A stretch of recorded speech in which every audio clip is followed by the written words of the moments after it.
Nigel Farage has formally withdrawn his claim that Hope Not Hate pursues violent and undemocratic means after it launched a crowd-funded libel case against the former UKIP leader.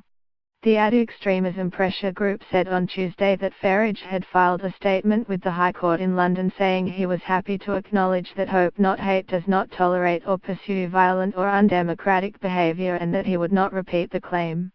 In a statement, Farage said he was perfectly happy to accept that the organisation doesn't pursue violent or undemocratic means, but said the case had been a complete waste of their donors' money. Farage made the accusation against Hope Not Hate, which mainly campaigns against far-right and populist groups and had previously targeted UKIP for scrutiny and criticism, in December 2016. He sent a tweet blaming the German Chancellor, Angela Merkel, for a lorry attack on a Christmas market in Berlin. "Terrible news from Berlin, but no surprise," he wrote. "Events like these will be the Merkel legacy." Brendan Cox, the widower of Joe Cox, the MP murdered by a far-right extremist, replied on Twitter, accusing Farage of blaming politicians for the actions of extremists.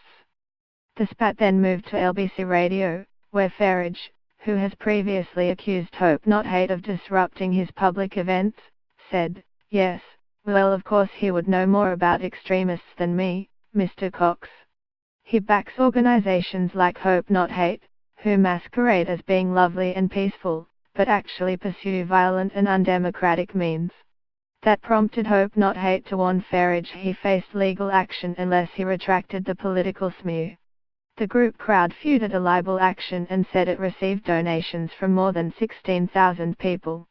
The case had been due to be heard later this week, but after a meeting on Friday between lawyers from the two sides, Farage agreed to back down over the claim. Hope Not Hate said Farage had promised not to repeat the claim or let anyone else do so on his behalf. According to the group, the statement read, "Having now considered the position further, I am happy to acknowledge that Hope Not Hate does not tolerate or pursue violent or undemocratic behavior." Hope Not Hate's chief executive, Nick Lills, said, "I am delighted with this victory and that we've held Nigel Farage to account. The case was about the truth and about Hope Not Hate saying no to Nigel Farage's attempts to smear us. For too long, right-wing politicians have got away with smearing and abusing their opponents. We drew a line in the sand and no more. We are an avowedly peaceful organization and Farage's false claims were deeply damaging to the vital work we do bringing communities together across cultural and religious divides." In his statement, Farage said Hope Not Hate's response had been thoroughly disingenuous. He said, "It is the case that we've now resolved our dispute and I am perfectly happy to accept that the organization doesn't pursue violent or undemocratic means.